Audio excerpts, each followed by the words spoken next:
बच्चों, कैसे हैं आप लोग। आज हम पढ़ेंगे कोऑर्डिनेशन कंपाउंड यानी कि उपसहसंयोजी यौगिक। आप जानते हैं कि उपसहसंयोजी यौगिक क्या कहलाते हैं।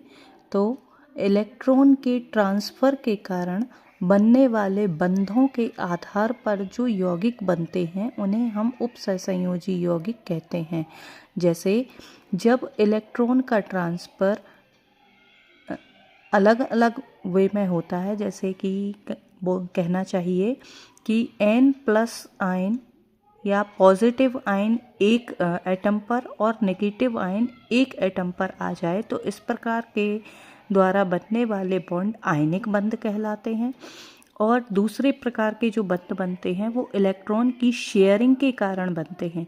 जब शेयरिंग इक्वल आधार पर होती है, मतलब किसी भी परमाणु में या अणु में जो यौगिक का निर्माण होता है उसमें एक इलेक्ट्रॉन दूसरे परमाणु के इलेक्ट्रॉन के साथ साझा करते हैं, तो उसे हम कोवैलेंट या सहसंयोजी बंध कहते हैं। इसमें दोनों ही परमाणुओं पर दोनों इलेक्ट्रॉनों का समान अधिकार होता है।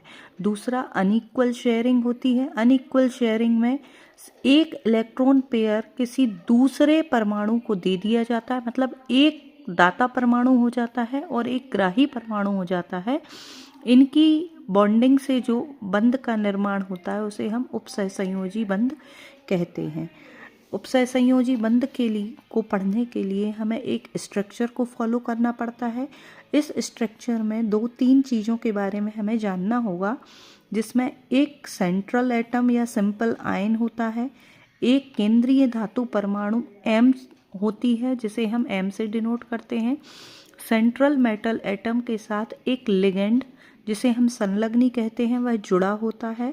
लिगेंड वे होते हैं जो अपना लोन पेयर दान करते हैं।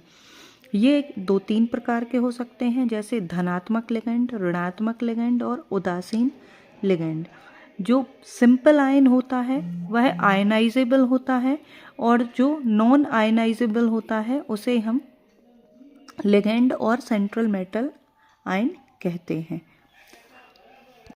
परिभाषा के तौर पर हम देखें तो उपसहसंयोजी यौगिक इन्हीं को हम संकुल यौगिक भी कहते हैं। उपसहसंयोजी यौगिक ऐसे आणविक यौगिक होते हैं जो जल में या किसी अन्य विलायक में घुलने पर अपनी पहचान को बनाए रखते हैं और इनके गुण अवयवों के गुणों से सर्वथा भिन्न होते हैं। मतलब उपसहसंयोजी यौगिकों को यदि आप किसी विलायक में घोलते हैं तो ये अपनी पहचान नहीं खोते, एज इट इज़ वैसे ही रहते हैं, लेकिन इनके जो गुण होते हैं वो अपने पेरेंट यौगिक से बिल्कुल अलग हो जाते हैं। आती है बच्चों लिगेंड की बारी। तो मैंने आपको बताया कि लिगेंड कौन होते हैं। दाता परमाणु होते हैं ऐसे यौगिक या ऐसे तत्व जो अपने इलेक्ट्रॉन युग्म का दान कर सकते हैं, उन्हें हम लिगेंड कहते हैं। ये कई प्रकार के होते हैं। एक दंतुर लिगेंड, इन्हें हम इंग्लिश में मोनोडेंटेड लिगेंड भी कहते हैं। ये नॉर्मली नेगेटिव होते हैं। जब हम नेगेटिव लिगेंड का यूज़ करते हैं तो उसके नाम के आगे O लगा दिया जाता है, जबकि पॉजिटिव लिगेंड का यूज़ करते समय इनके प्रत्यय में EM लगाते हैं और न्यूट्रल लिगेंड में कोई चेंज नहीं करते।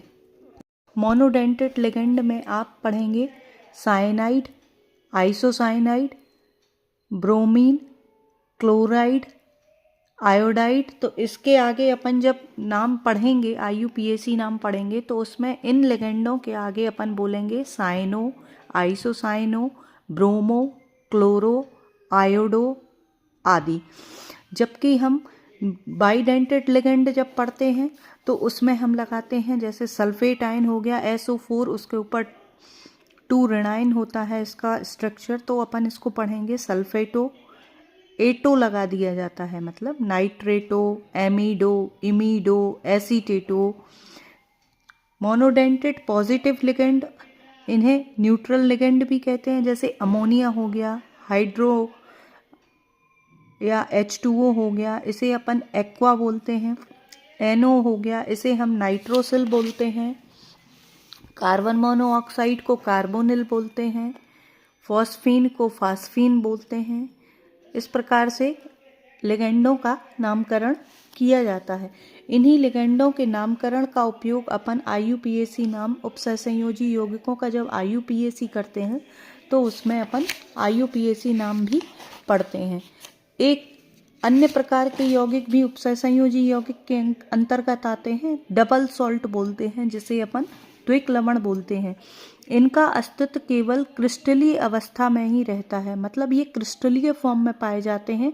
इन्हें ही जल में या अन्य विलायक में घोल दिया जाता है तो ये अपने अवयवी यौगिकों में टूट जाते हैं। इस प्रकार के बनने वाले द्विक लवण विलयन में अपनी पहचान खो देते हैं, मतलब एक बार जब वो घुल जाते हैं तो उनका ओरिजिनलिटी खत्म हो जाती है और विलयन में अपनी पहचान को खो देते हैं। द्विक लवण के वे गुण नहीं होते जो उनके अवयवों के होते हैं। बच्चों बात समझ में आई? द्विक लवण अपनी पहचान बिल्कुल खो देंगे। दोनों ही उपसहसंयोजी यौगिक और डबल सॉल्ट दोनों ही जल में या किसी अन्य विलायक में तो घुल जाते हैं, लेकिन उपसहसंयोजी यौगिक अपनी पहचान नहीं खोते हैं, जबकि द्विक लवण अपनी पहचान खो देते हैं। आपने अपने दैनिक जीवन में देखा होगा, फिटकरी, पानी को साफ करने के लिए हम फिटकरी का यूज़ करते हैं, तो इसको हम पानी में घोलते हैं, ये तुरंत घुल जाती है और पानी में होने वाली गंदगी को क्या करती है, नीचे की तरफ बैठाल देती है। फिटकरी एक द्विक लवण का उदाहरण है। इसका फॉर्मूला होता है K2SO4.Al2SO4 का होल थ्राइस .24H2O। इसमें कितने अणु होते हैं पानी के? 24 अणु होते हैं। इसका दूसरा वैज्ञानिक नाम जो है वो है पोटास एलम। इसी प्रकार से एक और द्विक लवण होता है कार्नेलाइट, KCl.MgCl2.6H2O। कार्नेलाइट का फॉर्मूला होता है। तीसरा भी बहुत इंपॉर्टेंट है, मोहर लवण। मोहर लवण को हम फेरस अमोनियम सल्फेट भी कहते हैं। इसका फॉर्मूला है FeSO4NH4 का होल ट्वाइस SO4.6H2O। बच्चों द्विक लवण और संकुल लवण में आपका बोर्ड एग्जाम में एक क्वेश्चन जरूर आता है अंतर के रूप में कि अंतर बताइए द्विक लवण और संकुल यौगिक में।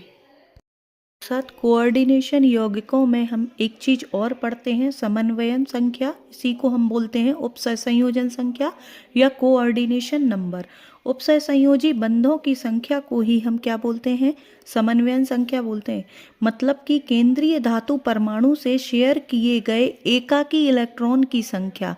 कोई यौगिक कितने एकाकी इलेक्ट्रॉन शेयर कर सकता है, वह उसकी समन्वयन संख्या कहलाती है।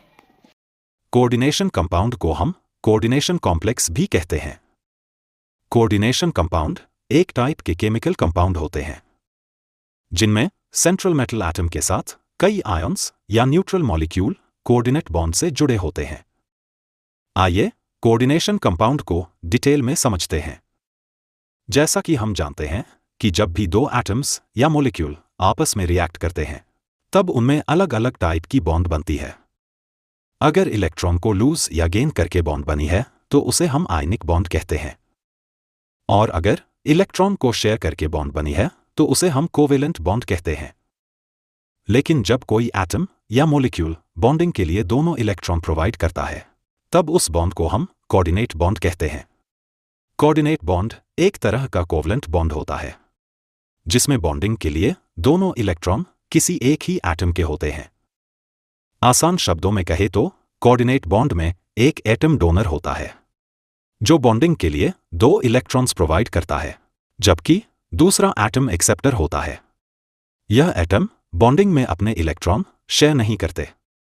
जब किसी केमिकल स्पीशीज में कई एटम्स या मॉलिक्यूल एक सेंट्रल मेटल एटम के साथ कोऑर्डिनेट बॉन्ड से जुड़े हों तब उस केमिकल स्पीशीज को हम कॉम्प्लेक्स आयन कहते हैं। इस कॉम्प्लेक्स आयन पर नेगेटिव या फिर पॉजिटिव चार्ज हो सकता है। जब यह कॉम्प्लेक्स आयन किसी दूसरे आयन या कॉम्प्लेक्स आयन के साथ कंबाइन करता है तब कोऑर्डिनेशन कंपाउंड बनता है।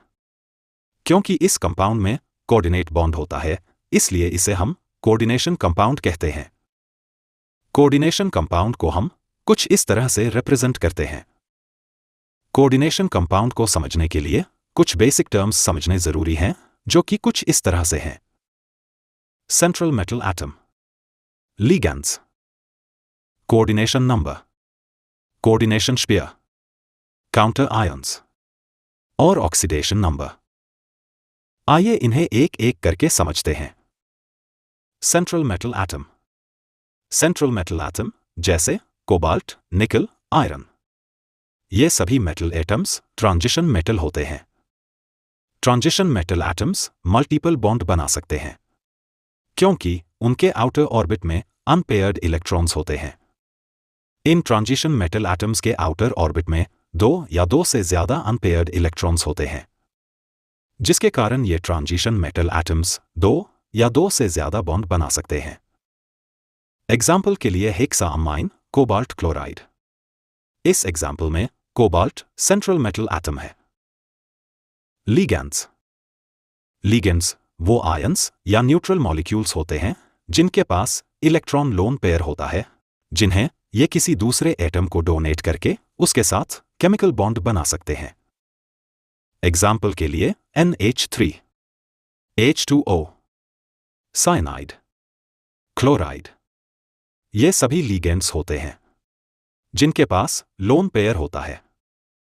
पिछले एग्जाम्पल की बात करें तो इसमें 6NH3 यानी अमाइन, ये सभी लिगैंड्स हैं जो सेंट्रल एटम से इलेक्ट्रॉन लोन पेयर डोनेट करके जुड़े हुए हैं। किसी भी लिगैंड्स में एक या एक से ज्यादा डोनर एटम हो सकते हैं। एग्जाम्पल के लिए NH3, H2O और क्लोराइड। इस तरह के लिगैंड्स में केवल एक डोनर एटम होता है। ऐसे लिगैंड्स को हम यूनिडेंटेट लिगेंड कहते हैं। यूनिडेंटेट का मतलब होता है जो केवल एक पॉइंट से अटैच हो सके। इसे हम मोनोडेंटेट भी कह सकते हैं। कुछ लिगैंड्स ऐसे भी होते हैं जिनमें दो या दो से ज्यादा डोनर एटम्स होते हैं। एग्जाम्पल के लिए इथाइलिन डायमाइन, ऑक्सलेट आयन या इथाइलिन डायमाइन टेट्रा एसिटेट। जिन लिगैंड्स के पास दो डोनर एटम्स होते हैं उन्हें हम डाइडेंटेट लिगैंड कहते हैं। 3 डोनर एटम्स वाले को ट्राइडेंटेट और 4 वाले को टेट्राडेंटेट कहते हैं। कुछ लिगैंड्स ऐसे होते हैं जिनके पास 2 कोऑर्डिनेट एटम्स होते हैं। एग्जाम्पल के लिए साइनाइड।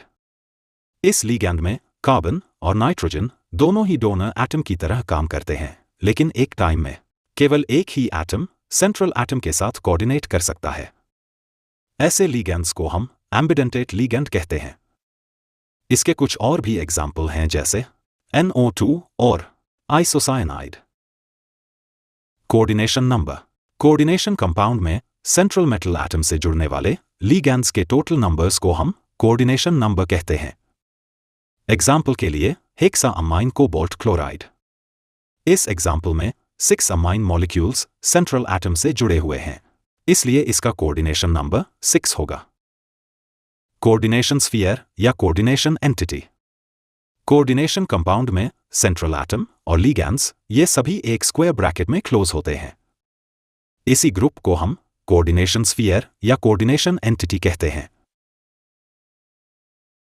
Counter ions.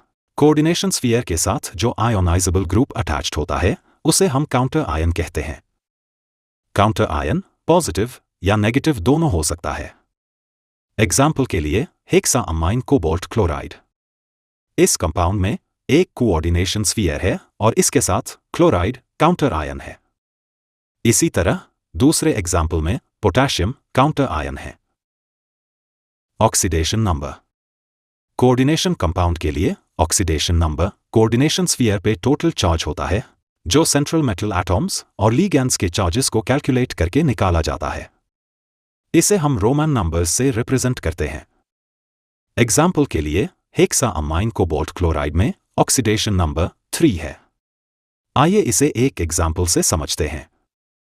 इस एग्जाम्पल में SO4 एक आयन है जिसपे -2 चार्ज है।